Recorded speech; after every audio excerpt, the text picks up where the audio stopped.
қазақ елі.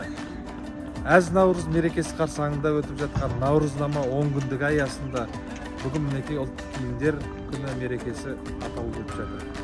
Біздің мектептің осы күнге орай біздің Ахмет Жұбанов атындағы дарынды балаларға арналған республикалық музыка мектебі интернатының ұжымы, сондай-ақ оқушылар, ата-аналар бәріміз бірдей ұлттық киіммен келіп бүгін мінекей мерекені керемет қарсы алудамыз.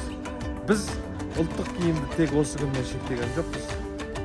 Бізде әр күніміз ұлттық құндылықтарымызды насихаттауға бағытталған, ұлттық музыкамызда, дәстүрімізде, тағы басқа құндылықтарымыз бәрі бізде жыл бойы жалғасып келеді.